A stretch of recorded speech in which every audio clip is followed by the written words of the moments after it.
Este é o Livro dos Espíritos. É o primeiro livro espírita no mundo, verdadeiramente espírita. Ele foi publicado por Allan Kardec, lá em Paris, na França, a 18 de abril de 1857. Então, neste ano, estão se fazendo grandes comemorações, porque são 150 anos que o Livro dos Espíritos está entre nós.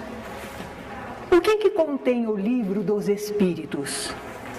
Contém os princípios da nossa doutrina, as informações e os ensinos que foram recebidos do mais alto, daqueles instrutores espirituais, através de diferentes médiuns em diferentes localidades, e que Allan Kardec, com a sua sabedoria, a sua didática, coordenou, colocou em ordem e nos apresentou. Quer dizer que hoje a gente pega um livro e lê e conhece a doutrina dos espíritos, as informações sobre o mundo espiritual. Na primeira parte desse livro, quando ele fala de causas primárias, há o capítulo Deus. O Livro dos Espíritos começa com a ideia de Deus. E a primeira pergunta, que é Deus? Por que será que começou a falar das coisas espirituais perguntando o que é Deus? Porque a ideia que nós fizermos de Deus vai influir decisivamente sobre tudo que nós vamos pensar, da origem do universo, como é que começou a vida, o que ela significa, os seres, as coisas, os mundos, nós. Vamos ter a ideia, se existe Deus, então há uma vida que transcende a realidade corpórea. A vida não é só material, é espiritual, imortal e tem uma finalidade superior, justa e sábia. Costuma-se sempre ressaltar que Allan Kardec sabiamente perguntou o que é Deus. Porque se ele perguntasse quem é Deus, já daria a ideia de uma pessoa, de um indivíduo. Não podemos ter uma ideia assim sobre Deus. Aquela ideia antiga de Deus, como é muito antigo, seria um velho, de longas barbas brancas, voz tonitruante porque seria muito poderoso, não é? Aquelas ideias antropomórficas, quer dizer, fazendo Deus à semelhança do homem, a gente deixa de lado.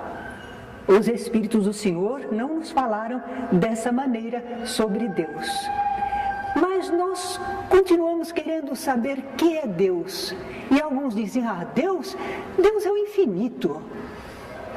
Mas isso não explica nada. Quando é que a gente fala infinito? Infinito a gente não pode medir. Nós não temos como equacionar os processos de análise do nosso conhecimento. Infinito é aquilo que a gente não pode mensurar, não pode medir. Então, se a gente diz assim, Deus é o infinito, Deus a gente não sabe medir, infinito também não. Então, uma coisa que não se sabe bem o que é, para definir outra que é desconhecida. Não, isso não resolve o nosso problema.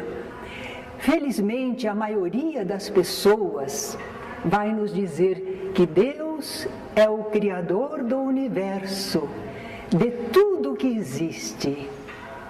Entretanto, apesar de ser uma afirmativa correta, nós vamos encontrar pessoas que argumentam assim, Deus não existe, é apenas uma criação da mente humana. Deus não existe, mas o universo existe, está aí, diante de nós. Como é que vamos explicar a existência do universo? Não há efeito sem causa. É um axioma, não é? Uma proposição evidente. Tudo que existe tem uma causa. O universo existe, ele também tem uma causa.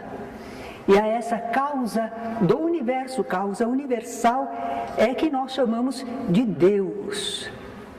Mas a pessoa ainda não se dá por achada. Ele é negativo. Ele diz assim, qual o quê? O universo se formou por acaso. Foi num puro acaso que os elementos existentes tomaram esse impulso, essa direção, dando início à formação de tudo que existe. Aí nós perguntamos, mas de onde teriam vindo os elementos iniciais para depois o acaso lhe dar algum impulso e direção?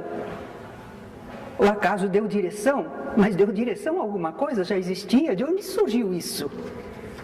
A natureza se criou por si mesma.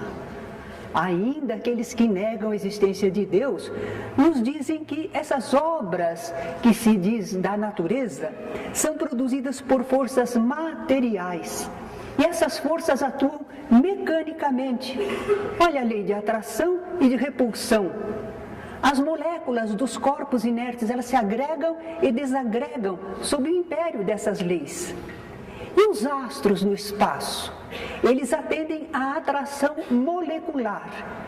E eles se movem por efeito da gravitação. Lá estão eles se movimentando em suas órbitas. Plantas e animais nascem, crescem e se multiplicam, sempre da mesma maneira, cada um na sua espécie, e tudo isso porque está subordinado a causas materiais, o calor, a eletricidade, a luz, a umidade. Eles dizem que as forças orgânicas da natureza são puramente automáticas. E há aquela regularidade mecânica, mas isto não significa a ação de qualquer inteligência livre. Eles pensam assim. Mas, naturalmente, Allan Kardec comentou, argumentou bastante. Ele disse que atribuir a formação primária das coisas às propriedades íntimas da matéria seria tomar o efeito pela causa. Porque aquelas propriedades que a matéria tem já são um efeito e deve haver uma causa para elas. Eles falam da natureza se criando a si própria, no acaso, construindo, estruturando o universo. Quem faz isso é negador sistemático do espírito, só acredita na matéria e se engana porque toma o efeito pela causa. Essas forças da natureza realmente não são inteligentes, parecem mecânicas, né? Automáticas. Mas no universo elas estão dispostas de tal maneira, tão inteligentes, estão distribuídas tão apropriadamente às necessidades de cada coisa, que a gente chega à conclusão que essa aplicação útil das forças no universo é um efeito inteligente. As forças em si não são, mas elas estão aplicadas inteligentemente. E como não há efeito sem causa, o efeito também nunca é maior do que a causa. Temos aí um efeito inteligente, então a causa também tem de ser inteligente.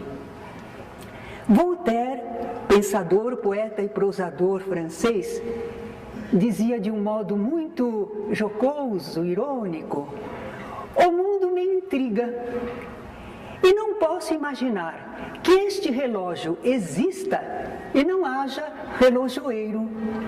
Ele está comparando o universo, o mundo que conhecemos, a um relógio que tem um maquinismo em funcionamento.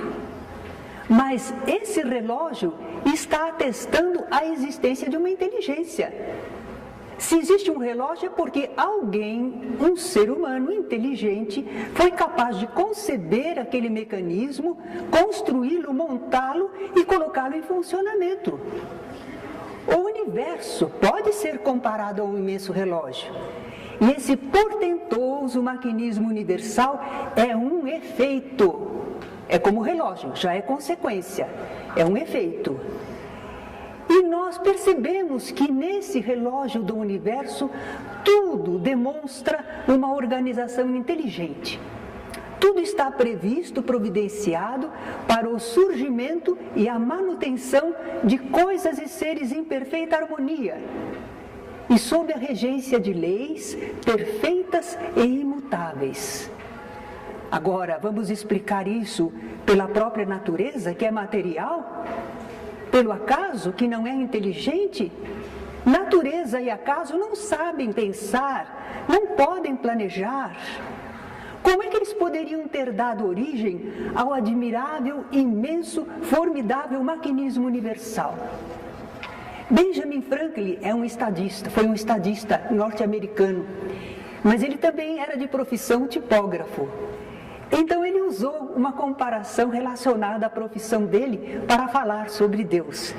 Ele disse: achar que o mundo não tem um Criador é o mesmo que afirmar que um dicionário é o resultado de uma explosão numa tipografia.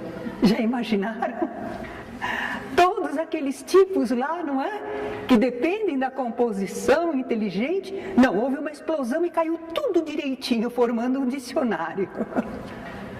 Théophile Gautier, poeta romancista francês, ele diz que o acaso é talvez o pseudônimo de Deus quando não deseja assinar.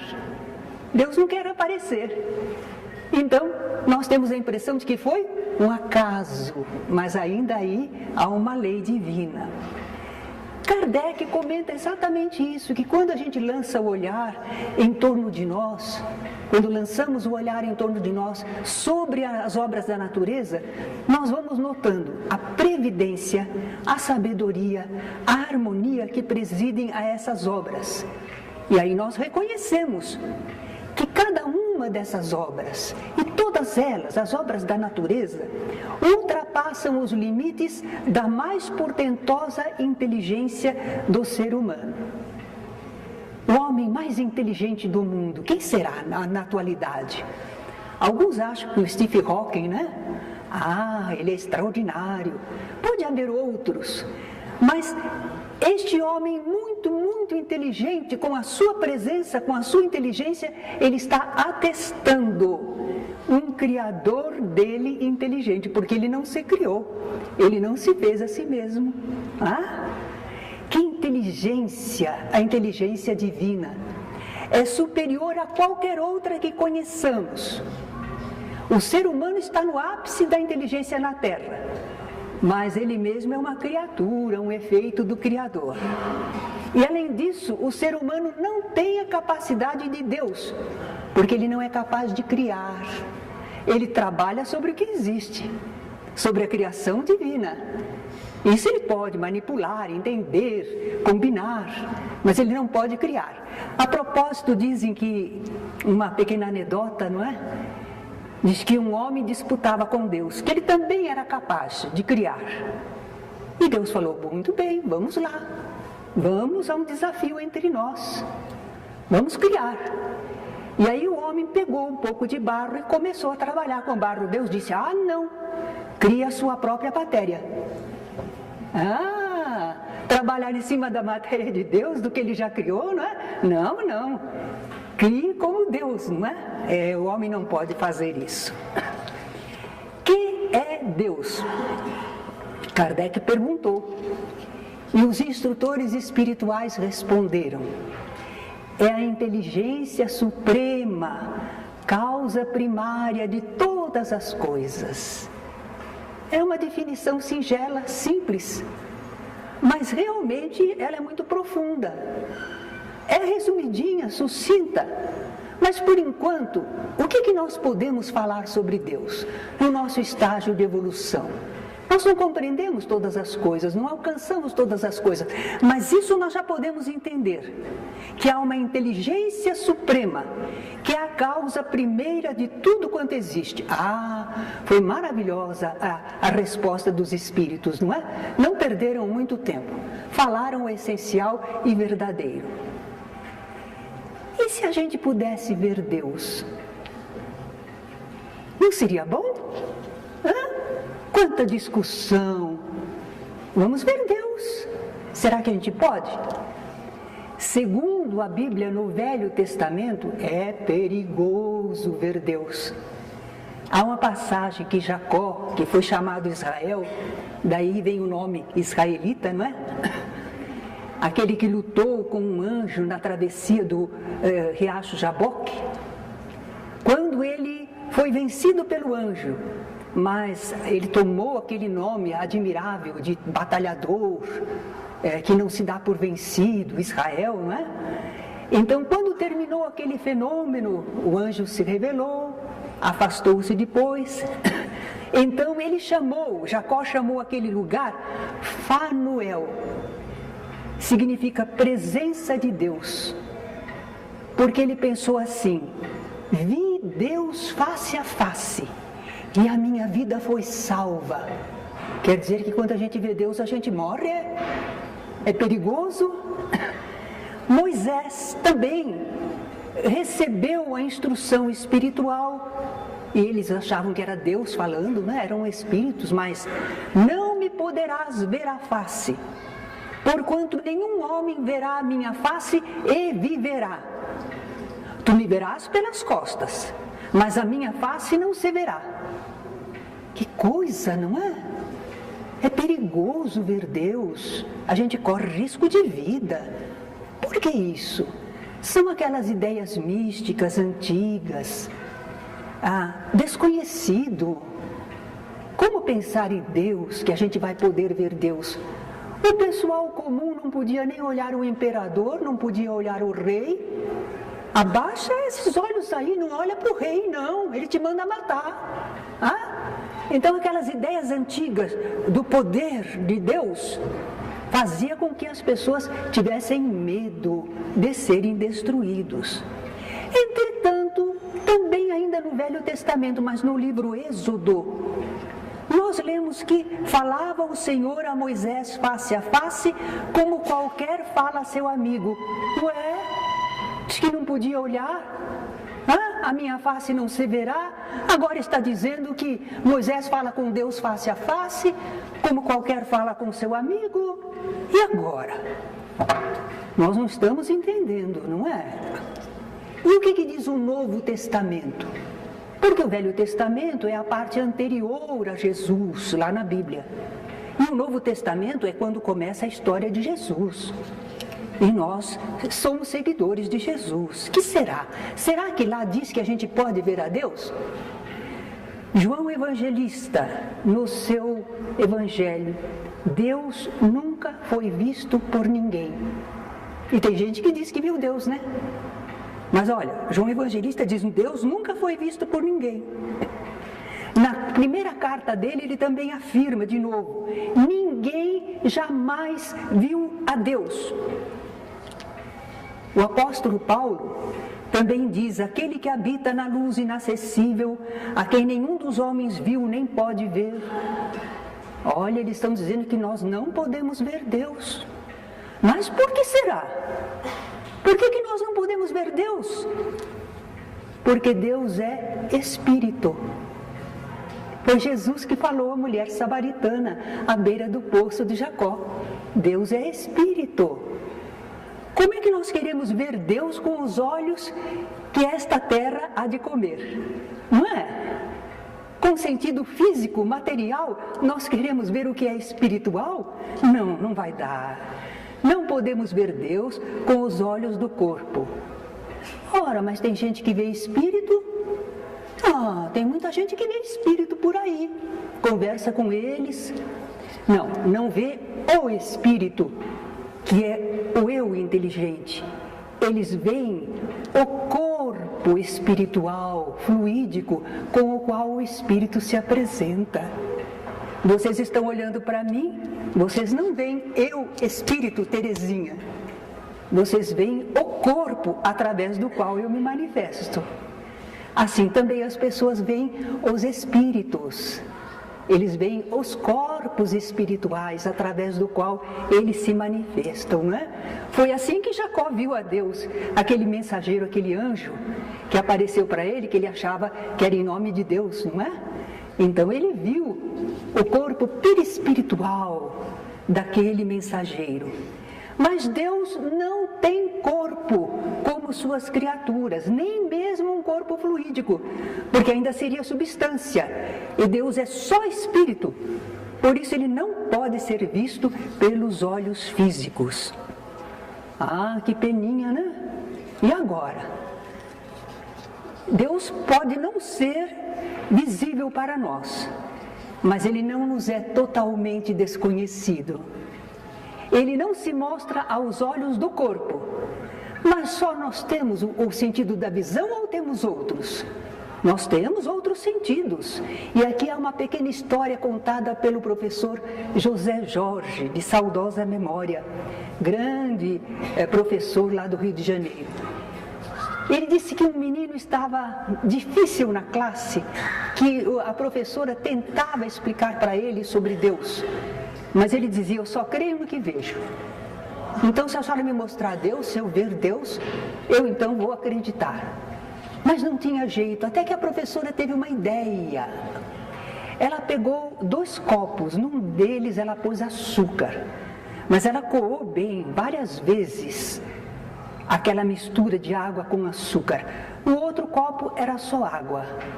E aí, depois de bem coadinho, bem preparado, ela trouxe pôs à mesa e disse ao menino: por favor, me diga para mim, olhando, veja qual dos 2 copos tem água com açúcar.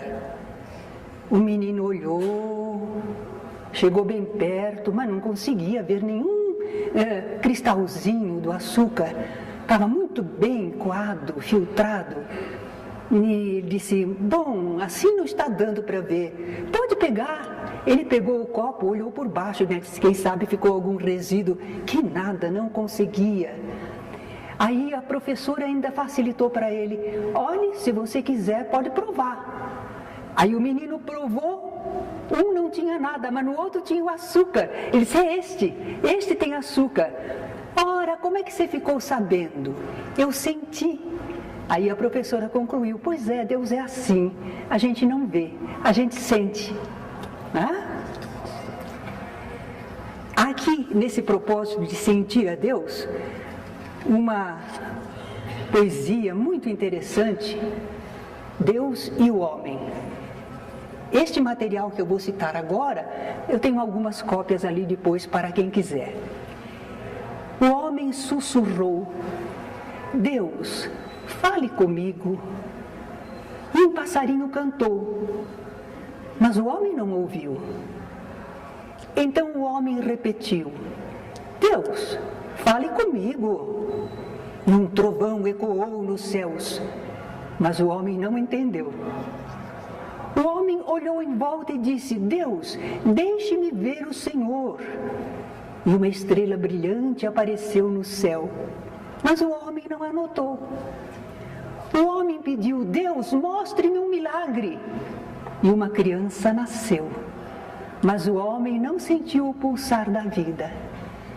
Então o homem clamou em desespero: toque-me, Deus, e deixe-me saber que o Senhor está aqui comigo. Ao que Deus o tocou suavemente, mas o homem espantou a borboleta que pousara no seu ombro e, desiludido, continuou o seu caminho, triste, sozinho e com medo. Ele não percebeu a presença de Deus e as respostas divinas. Faltou a ele um sentido especial, porque nós podemos perceber Deus pela razão ou pelo sentimento. Pela razão, Deus se faz evidente à nossa compreensão através de suas obras da criação. Mas nós também podemos sentir Deus quando sintonizamos com as vibrações do seu infinito amor na vida universal. A esse respeito, nós temos um poema de Eurípides Barçanufo. Vocês estão reconhecendo o nome Eurípides? Do Candário Eurípides, lá onde tem a panificadora, não é? Aquele lar lá. Eurípides Barçanufo foi um pioneiro do espiritismo na pequena cidade mineira de Sacramento, não é? O poema é longo e belo, mas eu só vou citar algumas estrofes. Deus, que vos revelais pela natureza, vossa filha e nossa mãe, reconheço-vos eu, Senhor, na poesia da criança que sorri, no ancião que tropeça, no mendigo que implora, na mão que assiste, na mãe que vela, no pai que instrui, no apóstolo que evangeliza. Deus, reconheço-vos eu, Senhor, no amor da esposa, no afeto do filho, na estima da irmã, na justiça do justo, na misericórdia do indulgente, na fé do pio, na esperança dos povos, na caridade dos bons, na inteireza dos íntegros. Deus, reconheço-vos eu, Senhor, no estro do vate, na eloquência do orador, na inspiração do artista, na santidade do moralista, na sabedoria dos filósofos, nos fogos dos gênios. Deus, reconheço-vos eu, Senhor, com Jesus quando ora, Pai nosso que estás nos céus, ou com os anjos quando cantam, glória a Deus nas alturas. Esse é o fechozinho do poema, não é?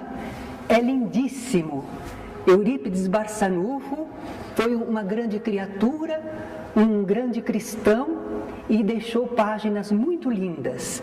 Então é assim, nós precisamos sentir Deus, compreender a existência de Deus.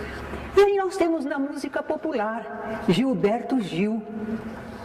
Eu acho lindíssima, não sei cantar essa música, infelizmente. Mas muitos de vocês conhecem, não é? Se eu quiser falar com Deus. Se eu quiser falar com Deus, tenho que ficar a sós. No tumulto não dá, não é? Tenho que apagar a luz, tenho que calar a voz, tenho que encontrar a paz. Tenho que folgar os nós dos sapatos, da gravata, dos desejos, dos receios. Tenho que esquecer a data, tenho que perder a conta, tenho que ter as mãos vazias, ter a alma e o corpo nus. E ele vai por aí adiante falando que se ele quiser falar com Deus, ele tem que aceitar a dor. Ele tem que aceitar as dificuldades maiores da vida. Eu tenho que me ver tristonho, tenho que me achar medonho e, apesar de um mau tamanho, alegrar meu coração. Quer dizer, a pessoa se observa, se examina, não fica contente, mas ao mesmo tempo ela sabe que existe Deus acima dela, não é? Se eu quiser falar com Deus, tenho que aventurar, tenho que subir ao céu sem cordas para segurar, porque espiritualmente, não é? Tenho que dizer adeus, dar as costas, caminhar decidido pela estrada que ao findar vai dar em nada. Quando eu li isso, escutei essa canção a primeira vez, eu fiquei horrorizada. Falei, o que ele vai falar? Caminhar decidido pela estrada que ao findar vai dar em nada.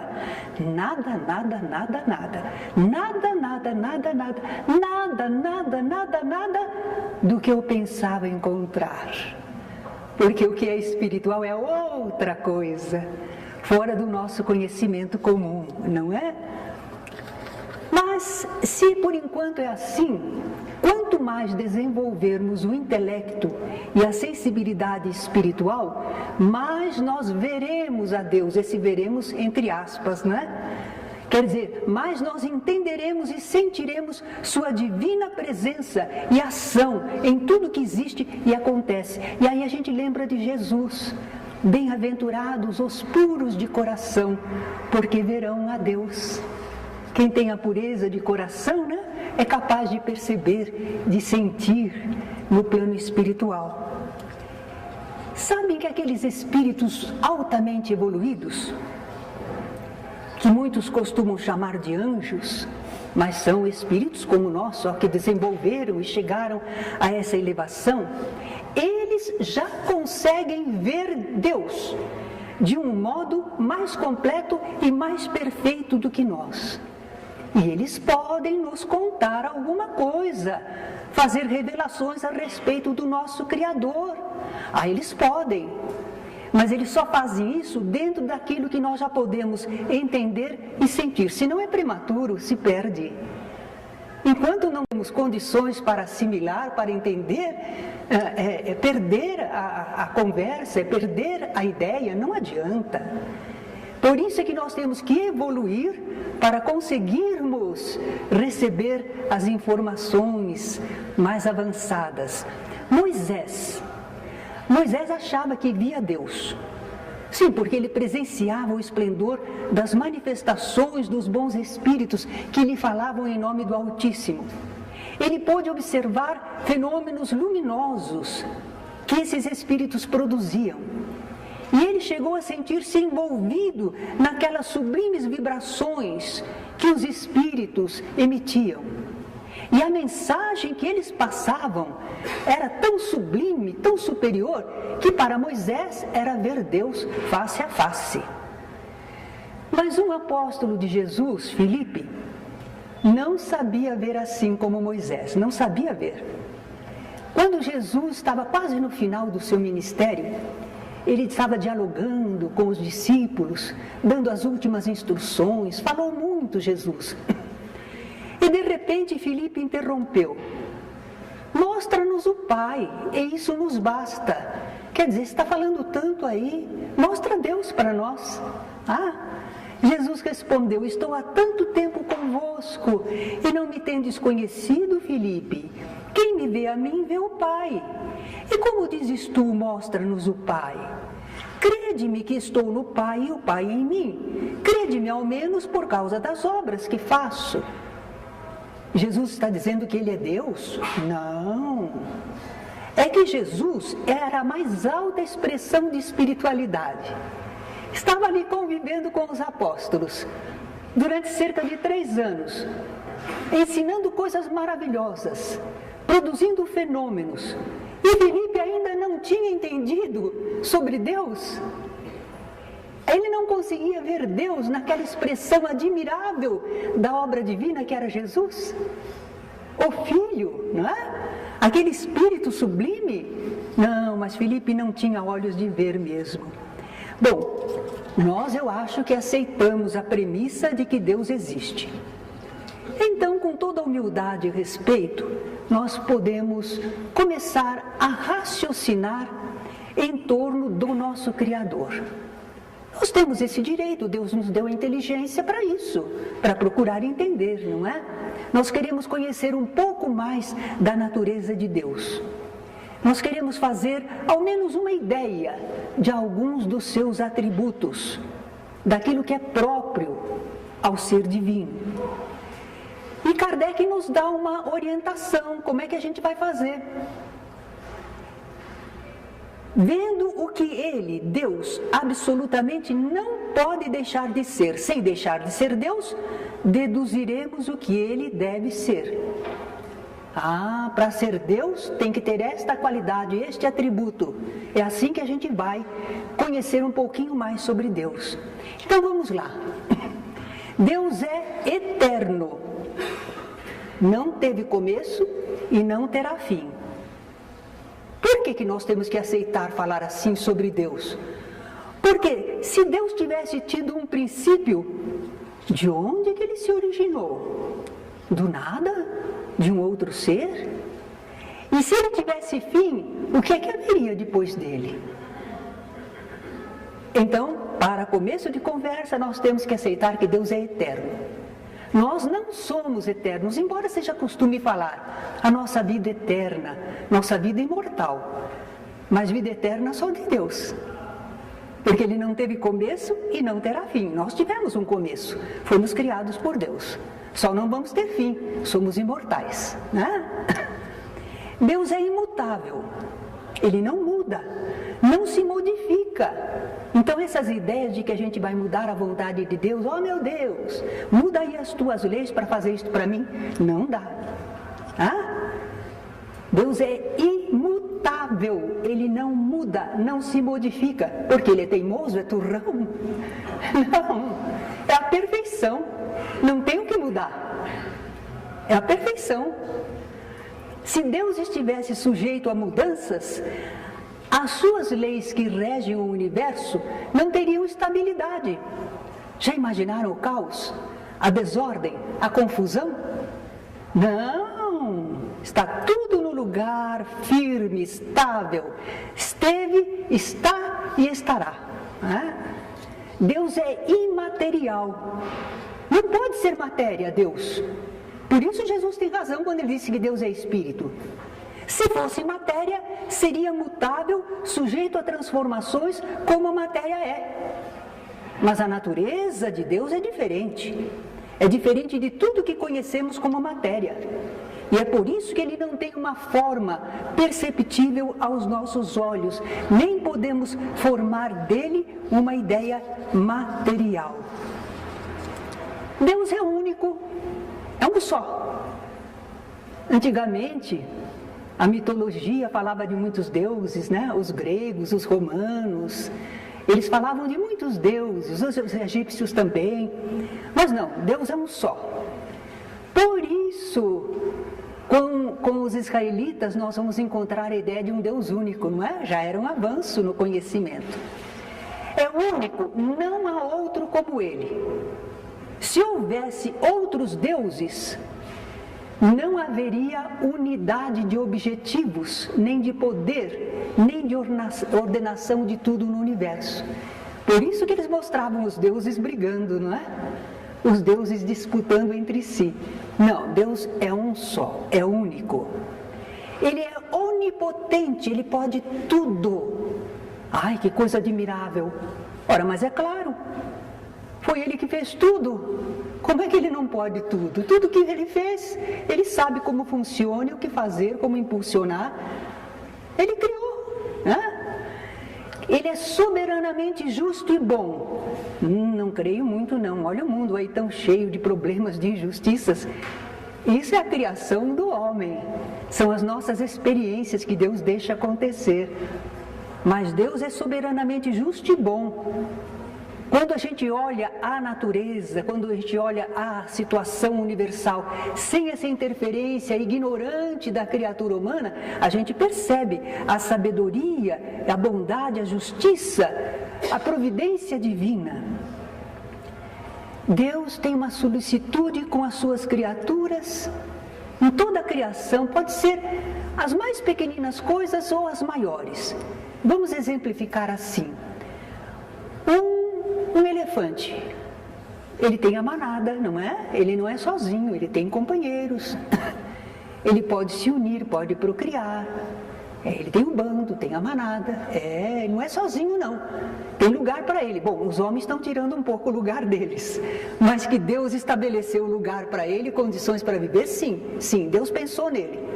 Providenciou tudo o que ele precisaria. E uma formiguinha? Também. A formiguinha também tem companheiros, as oportunidades de vida, não é? O que alimenta. Então nós vemos que Deus cuida de toda a criação, das menores às maiores coisas. E Ele é infinito em todas as suas perfeições. Senão algo ou alguém seria maior do que Ele em algum sentido. Por isso tem uma passagem no Evangelho em que um moço rico aproxima-se de Jesus e faz uma saudação. Bom mestre. Sabem que Jesus não aceitou essa palavra bom? Por que me chamas bom? Bom, só o Pai o é. Bom inteiramente, plenamente, infinitamente, só Deus. Nós somos bons. A nossa bondade tem lá os seus realces, mas tem os seus pontos baixos, não é? Mas Deus é infinito em todas as suas perfeições. Por isso que nós falamos que Ele não muda, é perfeito. É infinito, infinitamente perfeito. Bem, nós, falando sobre Deus, chegamos a uma conclusão. Já pensaram naqueles tempos dos homens das cavernas, daqueles habitantes nas primeiras fases da humanidade aqui na Terra?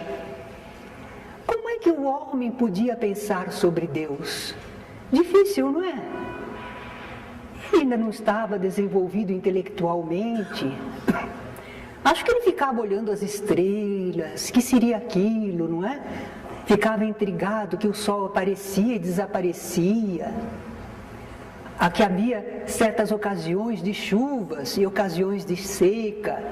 E o que seria o trovão, o relâmpago? Ele não entendia muita coisa e procurava explicar ao seu modo.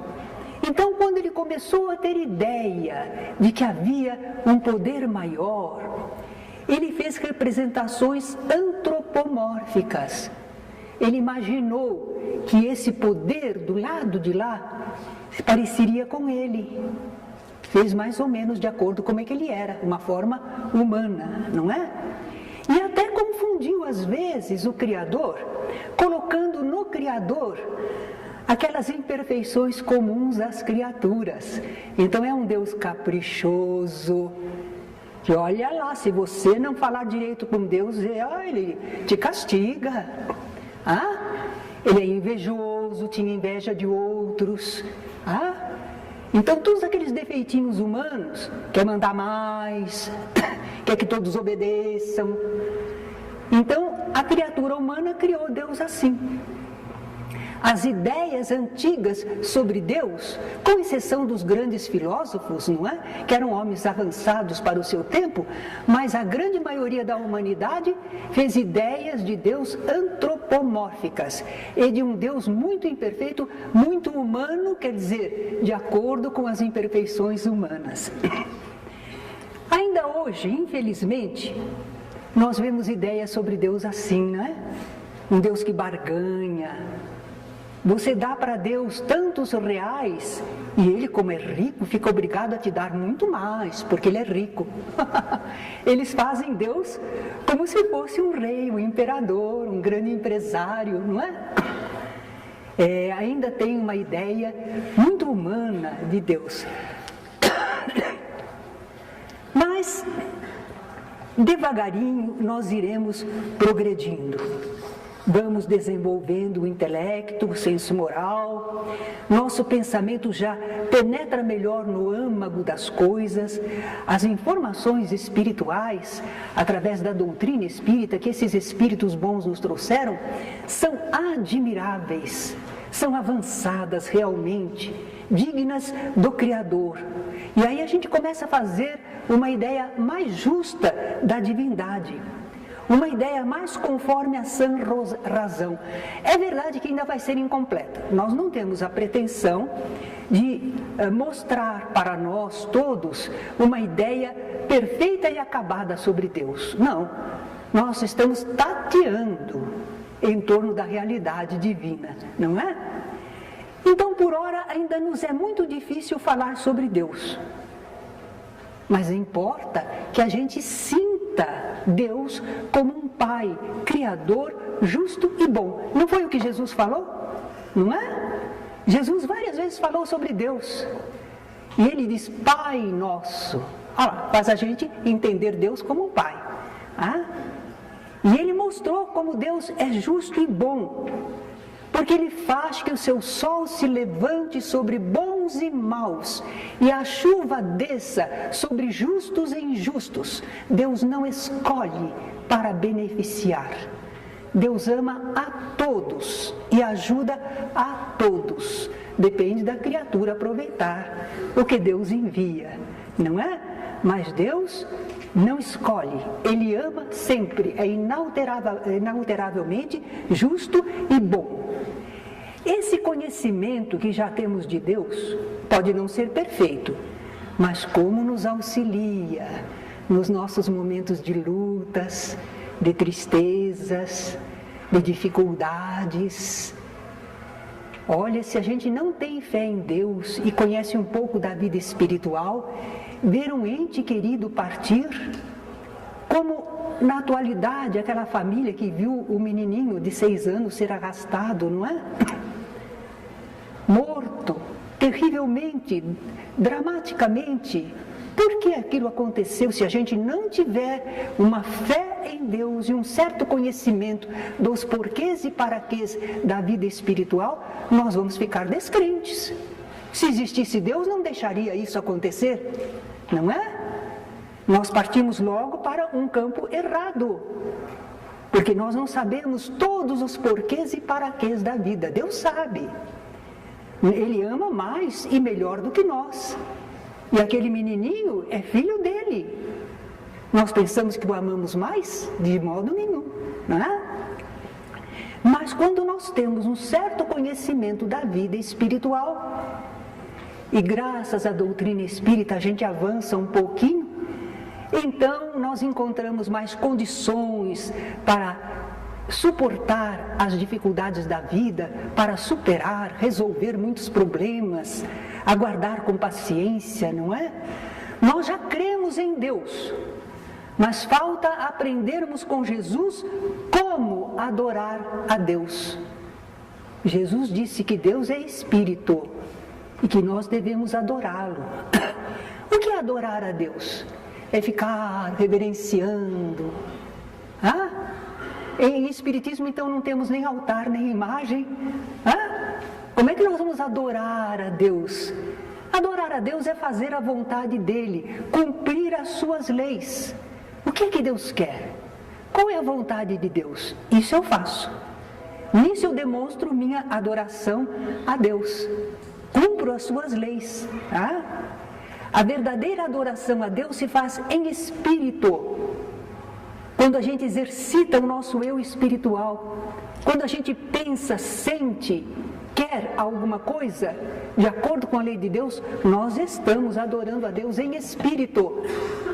Porque Jesus falou à mulher samaritana, Deus é Espírito, e importa que os seus adoradores o adorem em Espírito e em verdade. Em Espírito é assim, com o nosso eu espiritual, com as nossas faculdades espirituais. E em verdade, tem que ser sinceramente, não pode ser só de aparência. Vamos querer adorar a Deus para mostrar para os outros? Não, ou é ou não é. Eu vou fazer uma bela oração, o pessoal vai ficar admirado e vai achar que eu sou santa, porque olha que oração que ela fez. Não adianta.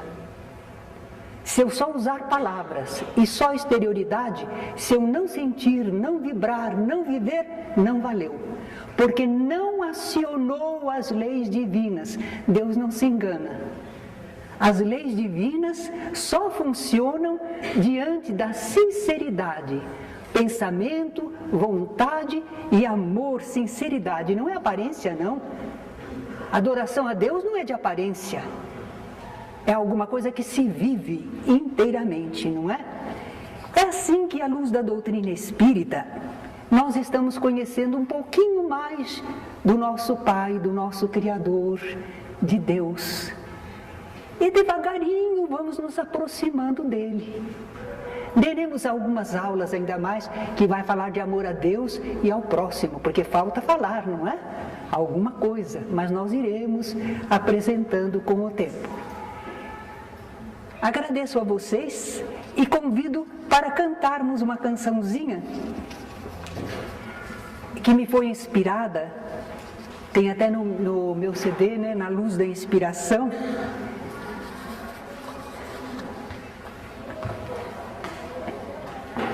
Enquanto eles estão distribuindo, eu canto uma vez, porque assim vocês acostumam e depois podem cantar comigo, não é?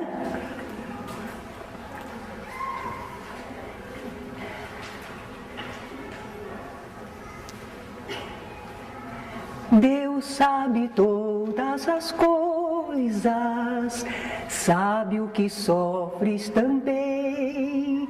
Deus sabe todas as coisas e o que mais te convém. Na vida tudo são bênçãos, basta a gente entender que Deus sem necessidade não deixa um filho a sofrer. Por isso segue confiante, não chores o que passou, porque talvez mais adiante tenhas o que a alma sonhou. Se sofres, guarda a paciência, segue servindo no bem. A quem prossegue confia, algo de bom sempre vem. A quem prossegue confia, algo de bom sempre vem. Será que o tom está razoável para vocês também? Então vamos lá. Acho que eu vou subir um pouquinho. Deus sabe todas as coisas, sabe o que sofres também. Deus sabe todas as coisas e o que mais te convém. Na vida tudo são bênçãos, basta a gente entender que Deus sem necessidade não deixa um filho a sofrer. Por isso segue adiante, confiante, desculpem, eu errei, está errado aqui, né? Por isso segue confiante, não chores o que passou, porque talvez mais adiante tenhas o que a alma sonhou. Se sofres, guarda a paciência, segue servindo no bem. A quem prossegue confia, algo de bom sempre vem. A quem prossegue confia, algo de bom sempre vem. Confiemos em Deus.